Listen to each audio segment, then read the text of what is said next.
Good afternoon, everyone.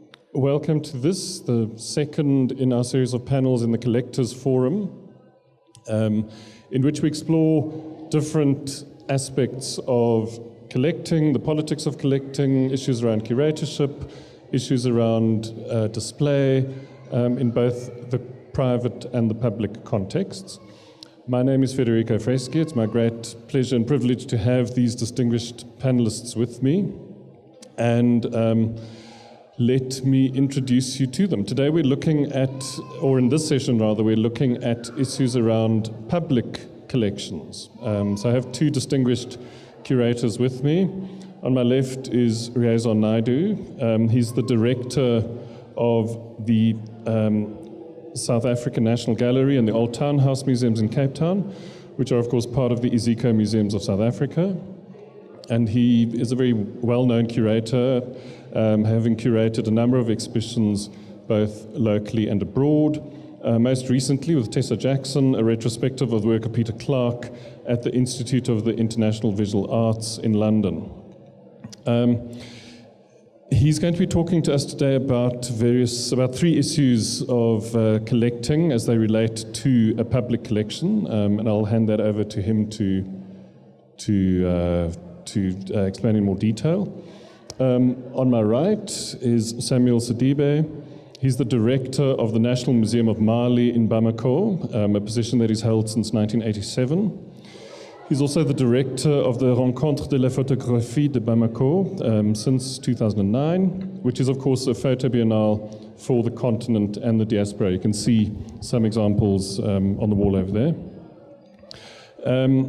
The National Museum, of which he's the director, is not a contemporary art museum, but since 2003 has increasingly been playing a role in promoting contemporary art through national exhibitions, and the museum is in fact in the process of building a contemporary art collection, which is what he's going to be telling us more about today. I'd like to thank our sponsors for making this panel possible, to the Johannesburg Art Fair and Art Logic, also to the Goethe Institute and to the French Institute. So, Riazon, let's start with you. Yeah. I'm going to give you about 15 to 20 minutes, and then ask Samuel to have about 15 to 20 minutes, after which we can open for questions to the floor. Thanks. Shall I use this mic? Fine, all good. So, right, let's get to it. I'm going to actually talk about some of the main work that we do at the National Gallery, as it also relates to collections. But to talk about collections on its own, I think would give you a very isolated idea. So I wanted to just give you a global idea of the work that we do around collections. So that's the South African National Gallery, as many of you might have visited already. The building is from 1930. And a brief history of the collection. The collection started in 1871 with a donation of 41 paintings by Thomas Bailey. These donations then were largely works of European artists, historical works. So the collection is also quite rich in Flemish, Dutch, English, Italian, and French works, as many of the other public collections around the country, like Johannesburg, like Durban, etc. So most of these collections actually started with these kind of donations by wealthy people bringing European art into the country. Another significant moment was 1946, when the gallery received a donation of approximately 398 paintings and sculpture from Sir Abe Bailey, who was a wealthy mining benefactor. And these include works by Gainsborough, Turner, and we have a few works by Stubbs, who's a very well-known painter of horses. Those paintings are very valuable, and we do have people coming to ask to see those works specifically. South African artists slowly started to enter the collection. These were mainly white male artists, and The first black artist to enter the collection was Gerard Sokoto. This was in the 1960s, much, much later than the Johannesburg Art Gallery, for instance, where the first black artist, or work by the first black artist, was also Sokoto, but this was in 1940.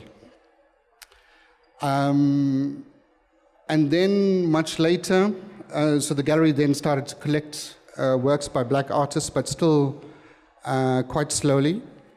In 1990, there was quite a concerted effort. There were all these questions about what is art and whose art is it, and the country was going through a period of transition. So all these questions came up, and the National Gallery then started to collect a lot of indigenous artwork, especially beadwork. And I think if you look at the murals of the National Gallery, you can't see them here, but they are decorated in Ndebele design. I'm sure you'll see that. Speaking of the A. Bailey collection, one of the conditions of the A. Bailey donation was that the collection be on permanent display. And initially, almost all 400 works were on display. This was slowly limited over the years to 2 rooms. And so the A. Bailey collection was on display since 1947 up until 2010. I'll tell you a little bit more about that as we go along. This is a portrait of Sir A. Bailey. One of the things I think, one of the misconceptions about the South African National Gallery is that it is an autonomous institution. It is most definitely not. It used to be under the Ministry of Education, and in 1999 that all changed when many of the national museums in Cape Town were amalgamated under Iziko Museums. So we fall under the Iziko Museums umbrella, which also consists of 9 social history museums, including the Slave Lodge, the Castle, Boerkaap Museum, a number of other smaller museums. There are 2 art museums, that's the National Gallery and the Old Town House in Green Market Square, which is really an art museum that displays 17th century Dutch art. And then there's the Natural History Museum, which is the oldest museum in South Africa from 1825. And in fact, much of the South African National Gallery's initial collections were stored and displayed at the South African Museum before the collection was moved over to the new building in 1930. Just to give you an idea of the structure of Iziko Museum, so I think the role of the National Gallery, a lot of people say, just in terms of the autonomous nature of many other national galleries around the world, we fall under a very centralized system. So we have a council at the top, a CEO, there's 2 executive directors, there are a number of directors of the core functions, which means of the different collections, that's natural history, art, social history, and education and public programs.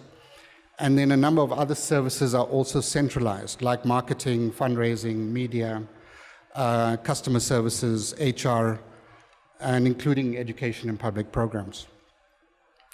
The reason I bring this up is because there are a number of functions in the work that we do that fall outside of the domain of the National Gallery. So a number of things we are dependent on other departments for, like education, like marketing, and fundraising.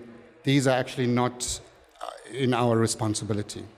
So these centralized departments then do the work for all 12 museums, and not just the National Gallery. So they do the marketing, they do the,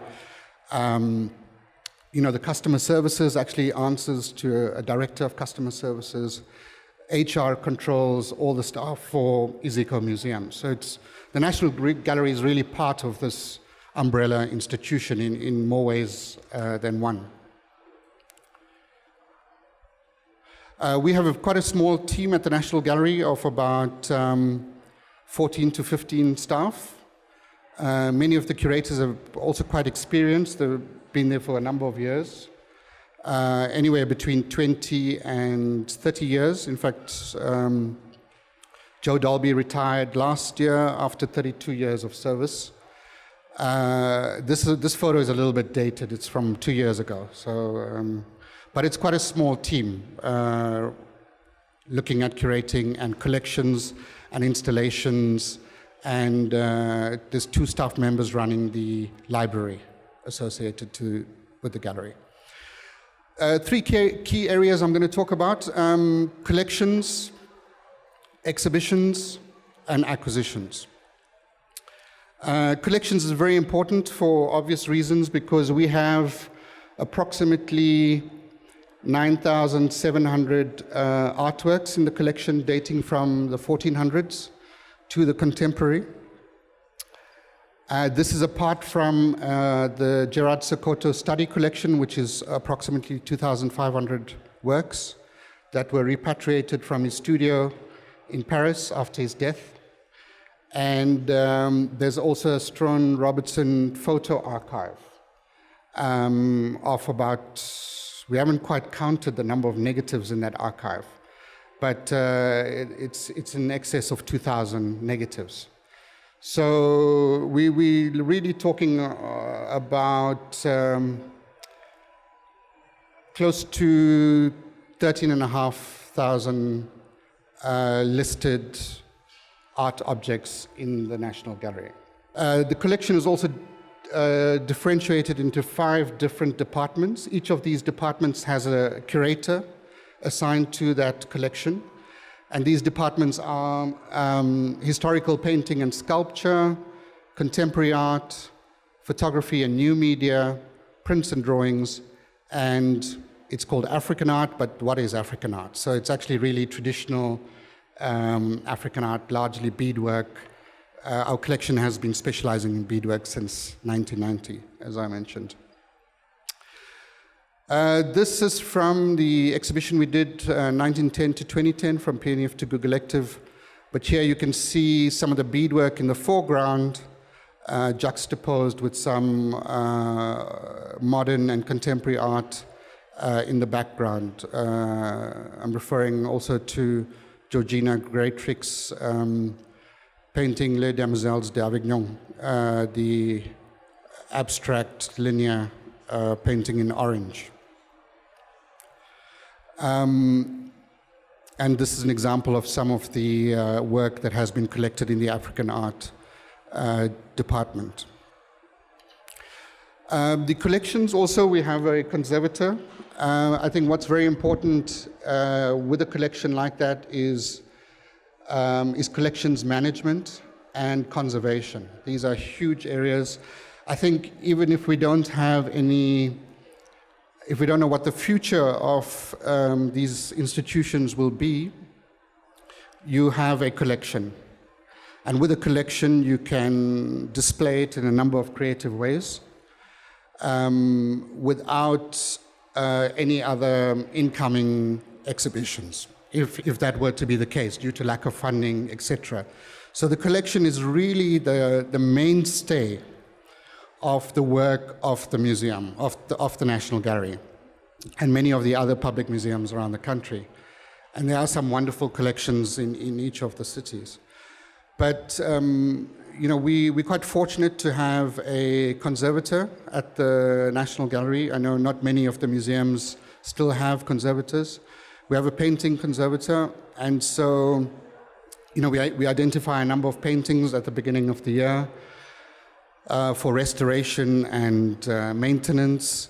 And of course, there's regular collections management checks, fumigation, etc., etc. I mean, these are quite boring details, but very important work in the maintenance of your collection. Just like a car needs maintenance and you need to take it to a mechanic, the collections constantly need to be maintained. You know, you loan artworks out, sometimes they come back damaged, you need to have them repaired, insurance, sometimes there are big artworks that get scratched. All of this needs to be attended to on a consistent basis.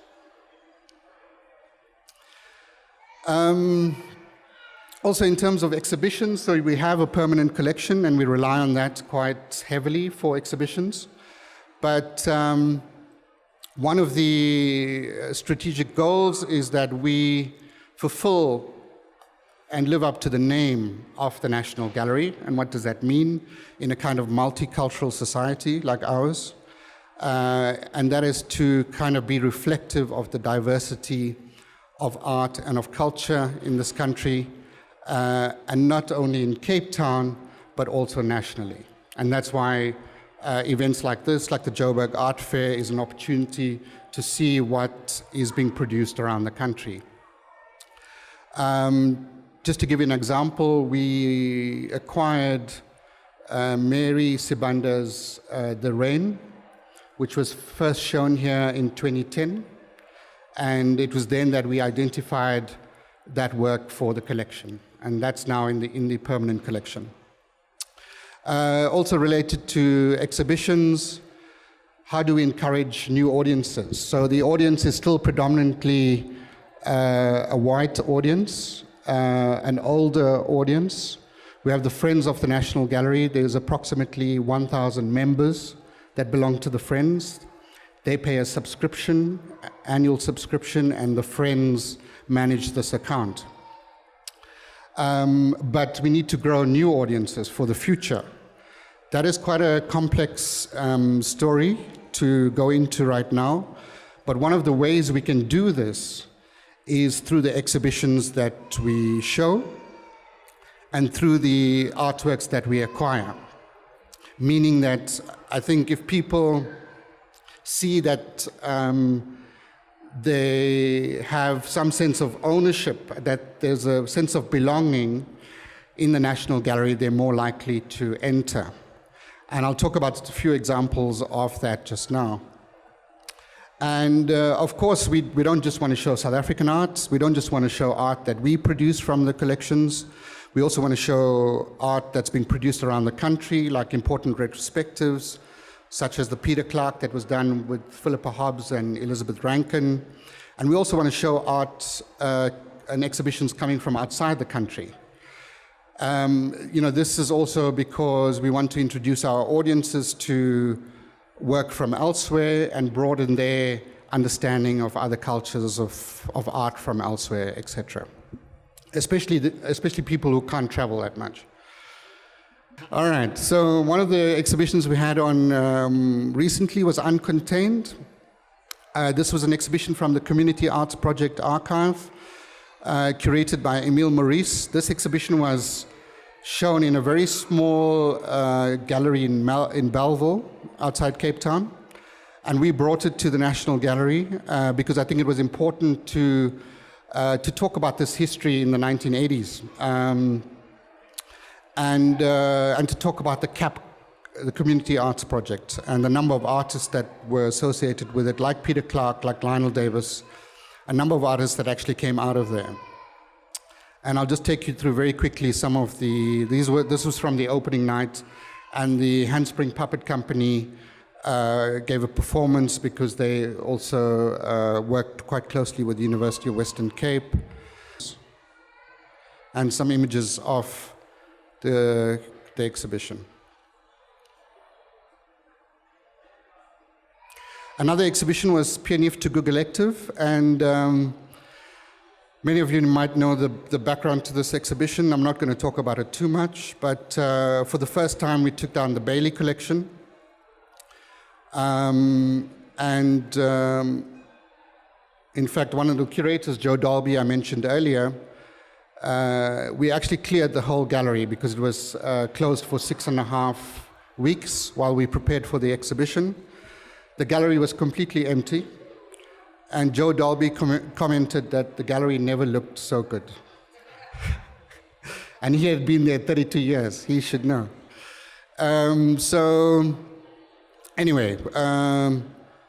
These are works from the PNF Tugu Collective exhibition, looking at 100 years of South African art. This was the opening. I'm just taking you through very quickly. This was Christian Nerf performance using the museum attendants. and just some shots from the opening night. We had a dance company also offer to choreograph a performance, an hour performance, to the whole exhibition, and they chose, I gave them a walkabout of the exhibition, and they then looked at certain themes in the exhibition and did a performance, an hour-long performance throughout the whole gallery. And we had a panel discussion over 2 days, a conference. It was very successful. We had about 100 people on each day, invited a lot of guests from around the country. During that exhibition, we had a 60% increase in visitor numbers. And I was talking about, people are actually having the sense of ownership and how that can possibly bring people to the museum. The other exhibition that we did just following a year later was Tretyakov, which was curated by Andrew Lamprecht. And for many years, the gallery had rejected Tretyakov. Here are some examples of Tretyakov's work. Just to say that during the Tretyakov exhibition, we had a 100% increase in visitor numbers compared to the number, the already 60% we had the previous year. So it was a 100% increase on the previous year for that period. And I think a number of people that had not come to the National Gallery before came to see this exhibition. This is also just talking about art outside of the gallery space. This is a project I worked on with Ernest Pignon, from Paris, and this took place in Warwick Avenue in Durban. I'm not sure why this is here, but I think it's also talking about that art, in terms of actually making connections with people outside of your normal visitors. One example of how you can do projects with the gallery outside of the gallery space. In terms of acquisitions, of course, we're constantly collecting, and we have been collecting ever since the gallery has been in existence. So we've grown from that initial donation of 41 works to now over 13,000 artworks. Given the context of South African contemporary art at the moment, there are a number of international museums looking to buy South African contemporary art. A number of museums around the world have departments of contemporary African art. I'm talking about the Tate Modern, the Smithsonian, MoMA, LACMA in Los Angeles, etc. Collectors in Germany like Arthur Walter, for example. What that has done is that it's pushed up the prices of contemporary South African art, so much so that many local museums are not in the running for these art pieces anymore. So what we have to do is to be proactive. And what we do is identify works by younger artists before the market actually gets hold of them and before they become big names on the international market. And we've made a number of acquisitions in that respect recently. You can go online and check our annual reports for our acquisitions. It's all there, and you can judge for yourself. So, meaning we're not dependent on the commercial galleries determining the market and the reputations of the artists, because there are a number of artists that are very talented that work outside of that system. The other aspect of collecting is to identify gaps in the collection, in our own collection, also given the history of colonialism and apartheid, and which key artists do we still need to collect to be a representative collection of the National Gallery of the country. And so we've also been making some very strategic acquisitions relating to the collection and gaps in the collection. Lastly, there's one thing we would like to go into, and that is to develop a collection of contemporary African art, for art from the continent. Just because I think the National Gallery can be a window onto the continent, given the number of visitors that we have, given that 50% of the visitors are also foreign visitors. I'm just going to slide through this very quickly. Some of the works that we would like to have, for example, in the collection. There are a number of private collectors who have also been collecting black artists during apartheid, which we don't have in the collection. And these are works that would be very welcome in the collection. Okay, thank you very much. Cheers. Great, thanks, Riazan. We'll hear from Samuel and then take up some questions, some very interesting points that we can pick up on. And I'm sure that there'll be some commonalities. So, Samuel, over to you. Okay, thank you. As the director of the National Museum of Mali and director of the Bamako Biennale, de Rencontre Africaine de la Photographie, I would like, before starting, to say thank you to the Institut Français and Art Logique for presenting the exhibition African Emerging Photography as part of the Joburg Art Fair, and to allow me to be here. This is the first time that I see this exhibition, and I really appreciate it. I would also add that I apologize for my English, which is not excellent, but I hope that you will understand what I'm going to say. I need also to precise that the National Museum of Mali is not a contemporary art museum. Even we are really involved today in this field. At its origin, the National Museum of Mali is an ethnographic museum founded in 1953 by French colonial researchers. The collections are mostly composed of ritual objects and sometimes what we can call African art today, reflecting the view of colonial anthropology and on African cultures. This situation didn't change until the 80s, when the museum decided to open the collection to what I will call material culture. That is, for instance, craft object, textile, pottery, and so on. Contemporary art as such was not seen as a field of great interest for African museums professional. Why? Firstly, I think it was new for them. They didn't know anything about it. They didn't understand it. In the 80s and 90s, Revue Noire was one of the few organizations talking about African contemporary art. And I don't think that many museum professionals from Africa read Revue Noire at that time. Secondly, contemporary art was not seen as an African production. It was too related to Europe. You can often hear in Mali or in other parts of African countries that contemporary art is for Europeans. Why African museums should take care of it? I'm making this short introduction to give you an idea of the perception of contemporary art in Mali, but not only in Mali, you can say in most of African countries. We want to work, and actually we are working in order to change the situation. Why? For several reasons. The first reason is that I'm convinced that contemporary artists are important to show what Africa is today, to reflect its modernity. Africa cannot be seen through ethnology. Africa today cannot be seen through ethnology. The interest of African artists on the social, cultural, and political change talk about our history, and this is important for museums to take care of it.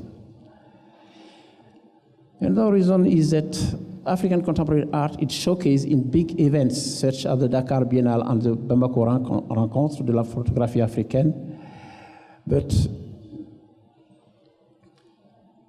most of the time it is international exposure, but many African and local communities cannot see it. The third reason is that there is no public institution taking care really of contemporary art.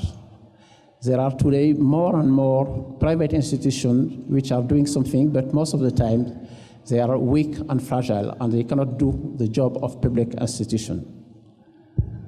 So in 2001, when the National Museum was expanded, it has been decided to give more space to contemporary art in its policy, by organization of contemporary art exhibition and building a collection.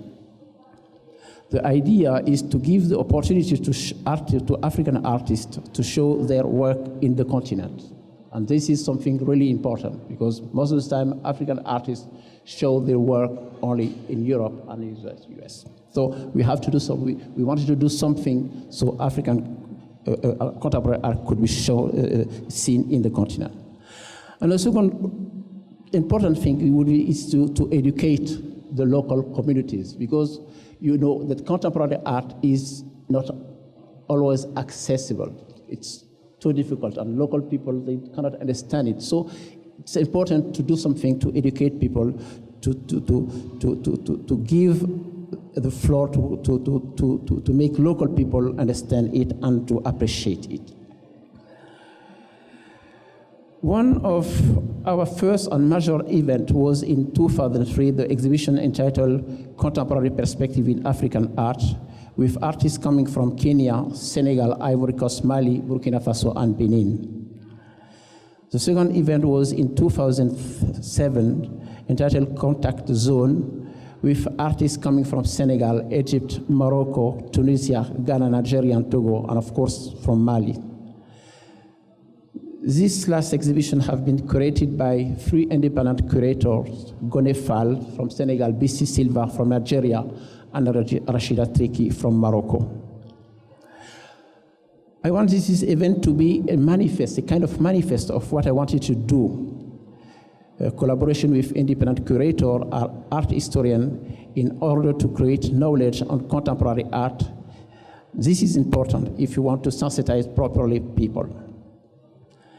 These exhibitions and other opportunities give us the possibility to begin to build a collection, a national collection for the National Museum. We decided to build the collection because we wanted to constitute for the museum a heritage for the future. Yeah.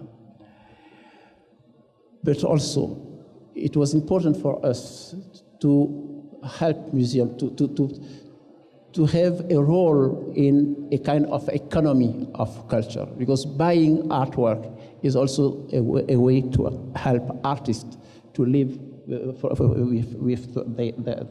from their work. During the 2003 exhibition, we have bought artwork, some artwork from Abdoulaye Konate. Some people here knows Abdoulaye Konate. Kisiriki is an artist from Burkina Faso, and Ludovic Faidaro, who is an artist from Benin. But the first collection we bought was from Mamadou Somé Koulibaly, who is an artist from Mali. I think that we bought 35 works. Mamadou Somé, who passed away from more than 10 years ago, is one of the first contemporary artists from Mali. He trained most of the Malian artists today. The money I gave to the family has been very important for them, and I think that it's the role of collecting too. After the exhibition conduct zone into 2007, and the advice of the curator and the negotiation with artists, I decided to buy all the work for the museum. This allowed the museum to have, at the same time, more than 50 artwork for the museum. As my interest for contemporary art was known, a French non-governmental organization, which is ADEO, I don't know if you know about this organization here, gave to the museum his African collection, contemporary art collection, more than 100 artwork, almost coming from all African countries, from Algeria, Morocco, and everywhere. This collection has been created from 1985 to 1983.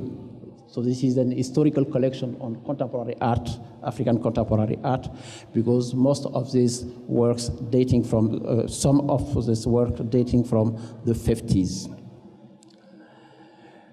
The Rencontre de la photographie africaine give also the opportunity for us to begin to enlarge our collection on photography.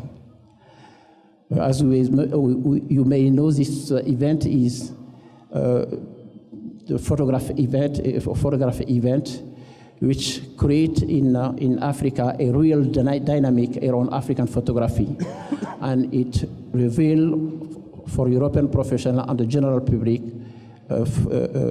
some African photographers. As the Biennale in Dakar, the event was organized by an organization which has no link with conservation. From 1994 to 2007, no collection have been constituted by Mali. And imagine such a big event without no reflection on collecting. It is also the case, I think, in Dakar. The Biennale in Dakar is taking place, I think, longer than the Biennale in Bamako, and I'm sure that the Musée Africain de l'IFA has no collection on contemporary art in Africa. This is, I think, a pity. When we have been asked to organize the rencontre, we began to make a collection of photography for the museum in order to enlarge our contemporary art collection, but also we thought that it was important to keep a history of the encounters and also to participate in the development of the economy of art. Of course, it's a small scale, but I think it's still important to do it. As it was not easy to decide what to buy, we decided to acquire the work of the award artist, plus sometimes what we say in French, un coup de cœur, or a scratch of certain artworks. Our photographic collection is also composed by a donation of the Pigosi collection, composed of 45 photographs from Seydou Keita and Malik Sidibé, plus some photographs of Malian young photographers. We are working now to build a gallery to show this collection, and if we succeed to build this gallery, we'll have in the National Museum exhibition on history, exhibition on traditional art, and including exhibition of contemporary art. So we could give a scope of Malian creativity during from 1,000 years to today. And I think that this is something really important. We can help the museum to have more audience. But before getting this gallery, we are planning a new exhibition on our collection for the next year. As you have seen, we are on the way of constituting a contemporary art collection for the museum, the National Museum. But it's clear for me that if we want to give the floor to contemporary art in Africa, the road will be long. I have sometimes the feeling that I work in isolation, as decision makers are not really committed. The story has still to be written. The future will be constructed when we will have a local market, and this is important. Actually, we don't have a local market for contemporary art. We don't have galleries. We don't have people who can promote contemporary art for private buyer. We need also to educate people on the continent. So this will be absolutely, we can do this when we'll have curators and art historians, creating knowledge to increase the public interest in contemporary art. But who knows when this will happen? In any way, we have to do our job. Thank you.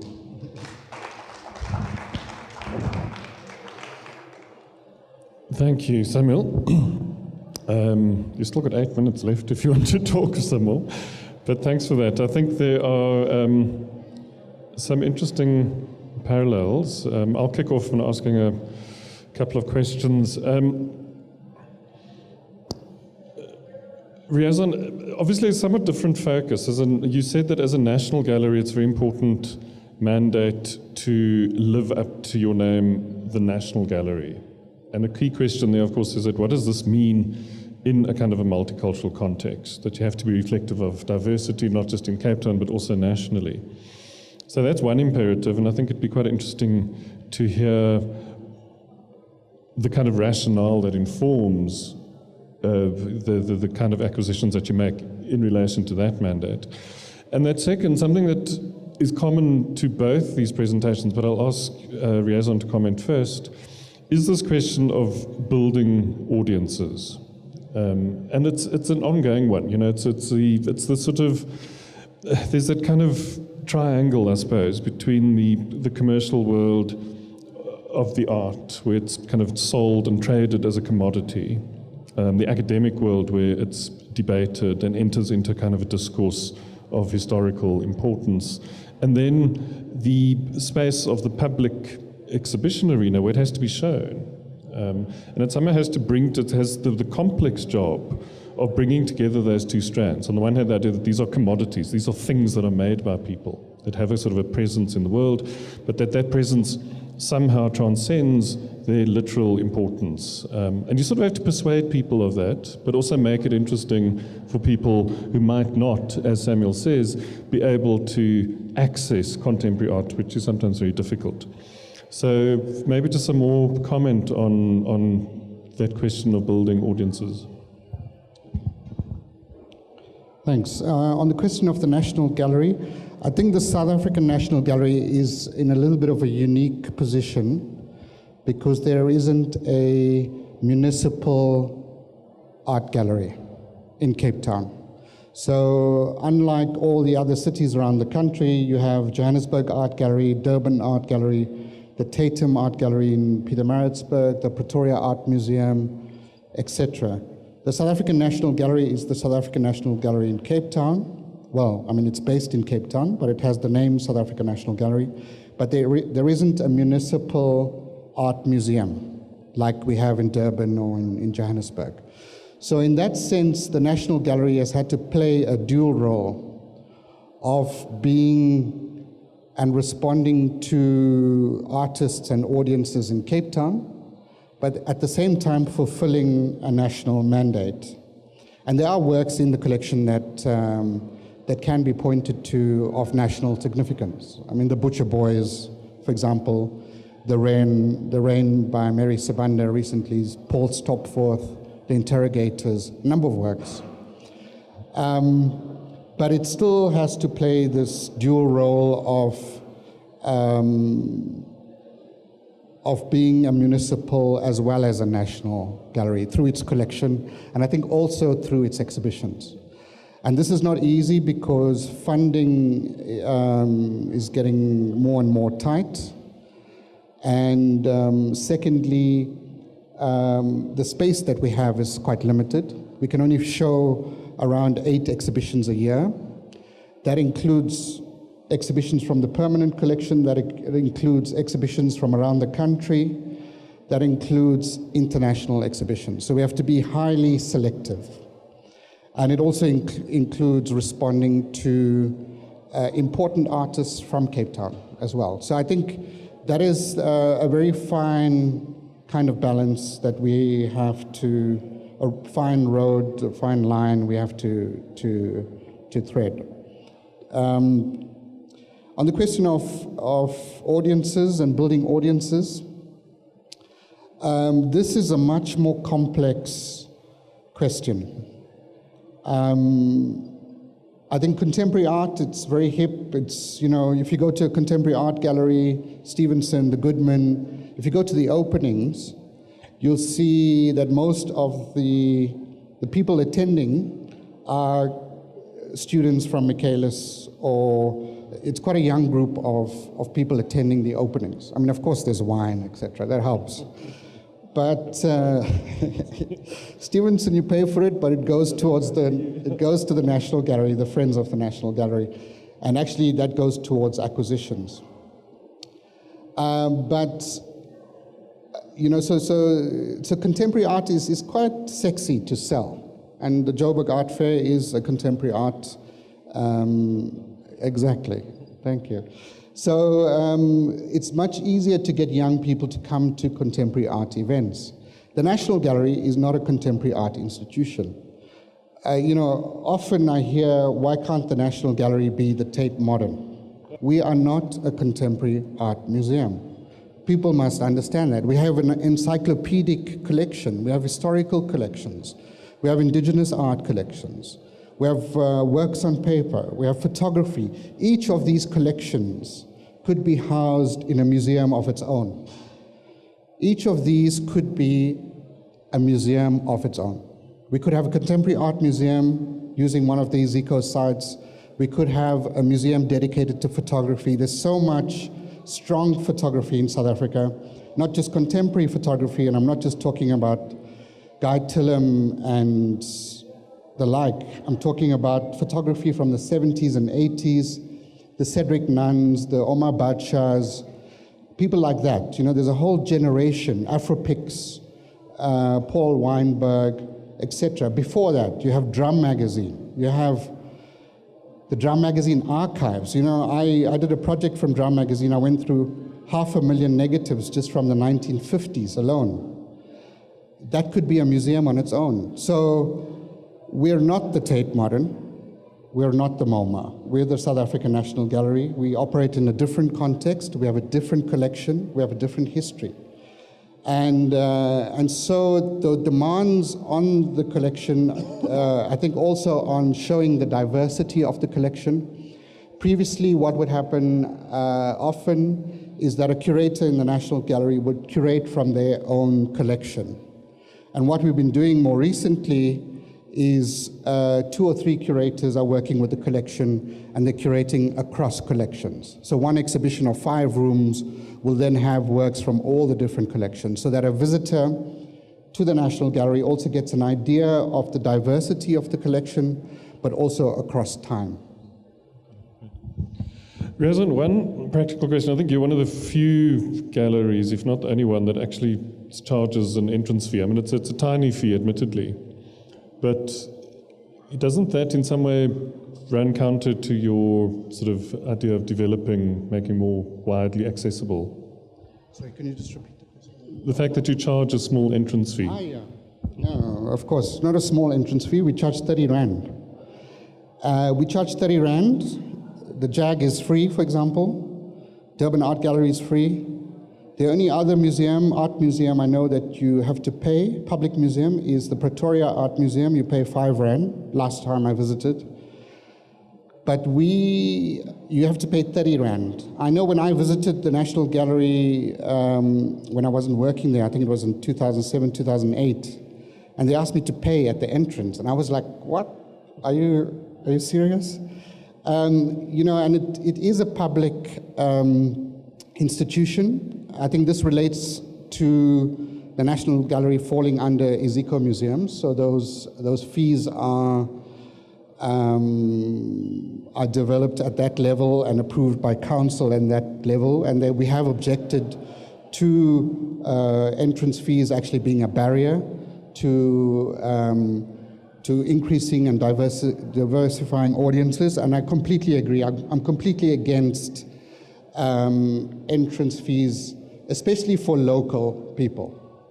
I think tourists to the country, most tourists can actually afford to pay to enter, and that could actually subsidize, because it's a 50-50 kind of audience, and they do it in other countries. But in terms of audiences, something I haven't touched on is that it's part of a much more deeper problem, and that is of art education in schools. So under apartheid, there were, you know, most of the black schools in the townships did not teach art. That has not changed. So we're not educating audiences in art, whatever the canon might be, and that's up for question.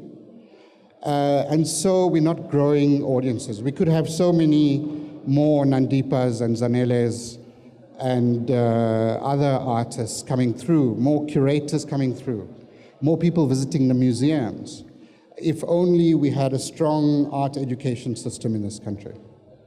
Thanks, Razan. Samuel, I thought it was very interesting to hear what you're doing in Mali. And I have 2 questions for you. First, you talk about the growing this collection of contemporary art. So I'm just interested in who are these artists, and what influences your choices in selecting these specific artists? Are they, because it seems to me that it's a pan-African approach to collecting rather than just Malian. So that's the first point, because you are a national gallery on the one hand, but you're also positioning yourself in a pan-African way. And then my second question is just around funding, where you say you bought the whole collection of Contact Zone, for example. and I mean, that must have cost some money. So I'd be interested to know, because, as Riazon says, one of the big problems with public collections in South Africa is just the lack of funding. So I'd be interested to hear about that. Of course, what is interesting for me in contemporary art, it is you have the opportunity to work outside your country.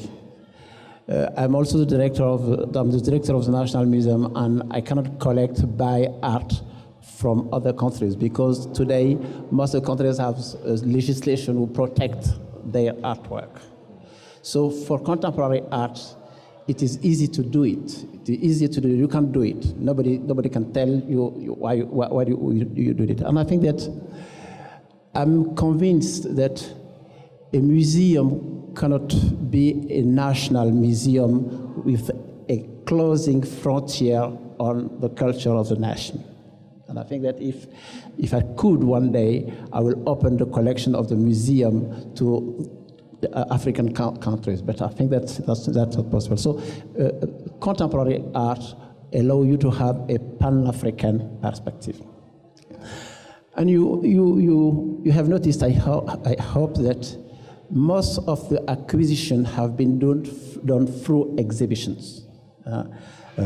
I don't go on the market, I don't go to galleries to buy artwork because it's so expensive. And even I want to buy something from an artist, I negotiate with the artist, not with the galleries. And this is something which is working well, because most of the African artists are very proud to have their collection in African museums. So this is something really easy to do. When you call an artist from Zimbabwe and I say, okay, I'm interested in your artwork because I want your artwork to be part of the collection of the National Museum, they say, okay. And I have a discussion, really simple. So this is something really important for me, because I think that politically, I think that it is important to give to the audience a wide range of opportunity to see artwork from other countries. The question of funding is, yes, of course, a big question. I have the opportunity to, when I bought the whole collection of Contact Zone, the government was very kind at the time, because they accept to give funding for this exhibition, because they understood, I think, that it's important to open the museum to contemporary art or to contemporary art. Of course, in the situation of Mali today, I won't have this kind of opportunity to have enough funding to buy this. But still, I think that this is a policy I have in the museum. This is a policy I think that nobody can stop again. We will continue to do it. Thank you. Shall we open up? We've got a few minutes, about 5 minutes, so we can take some questions or comments from the floor. Tracy?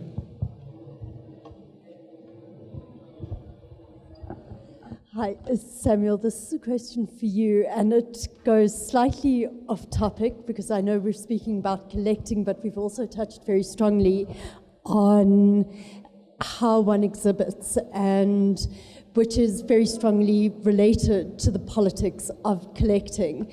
And I'm interested in, how do you allow your audience, in educating them about contemporary art, how do you at the same time educate them about the history of the museum and the exhibitions they would have seen before the contemporary art was acquired?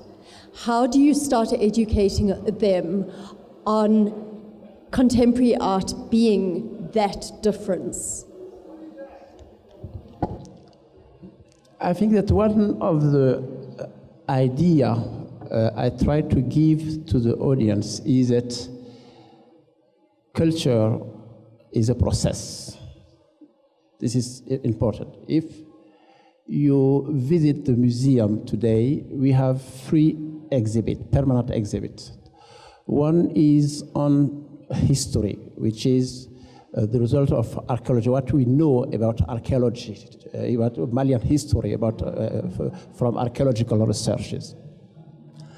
The second permanent exhibition is on what I call ritual arts. This is the art of Mali, which could be from the 19th century to nowadays. And the third permanent exhibition is on textile. This is textile from today. So the idea is to show to the audience that history is going on. And contemporary art in this field is absolutely clear. You just talk to the public. This is what we have done in the long past, what our community have created through 19th century, and we all know that ritual art, it finished now. And the textile is what survives today to our creative tradition. And contemporary art is something new, which is linked to our globalization, the modernity of our culture. So there is no difficulty to take the audience to go from the past to the contemporary. Yeah. Thank you. Thank you, Samuel. Good answer. Any other comments?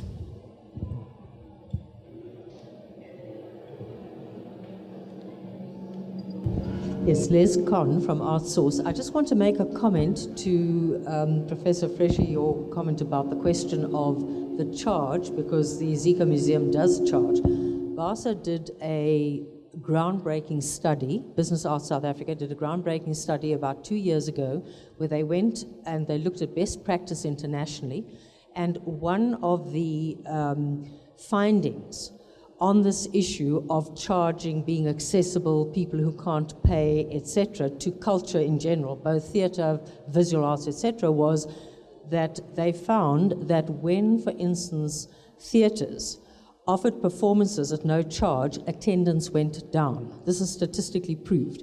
When they charged even a nominal amount, attendance went up. And it's an issue of perception of quality and value. That's one thing. And having curated an exhibition at Zico, but prior to Riazon's time there, I will say this, and I've said it many times in public platforms, Zico, South African National Gallery, and the Olivenhuis Art Museum in Bloemfontein, both of which I've worked in, have got one major advantage.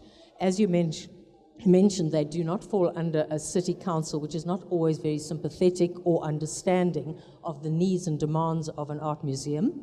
And secondly, the position. Location, location, location, and location. You have a superb location in the center of Cape Town, accessible to a very wide range of audience, as well as a platform and a showcase to what Cape Town offers, which is a major international visitor profile who want to know about us. Who are we as South Africans? What are we about? And the museum has everything to offer that, but it needs to be accessed and used. And of course, that would come back to the issue of marketing and so on and so forth.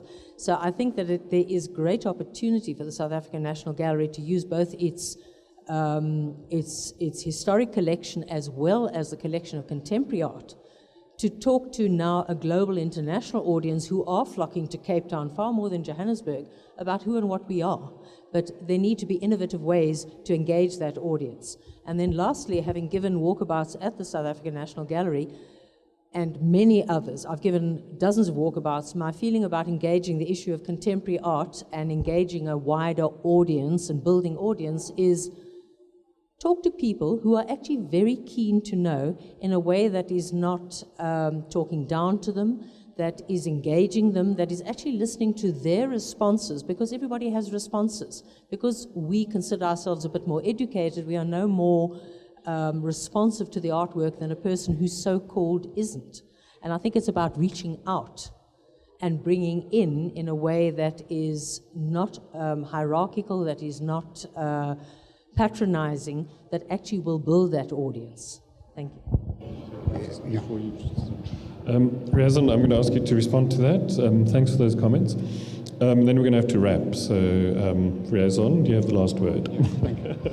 I just wanted to point out some stats on the question of an entrance fee. We get approximately 200 paid visitors a day,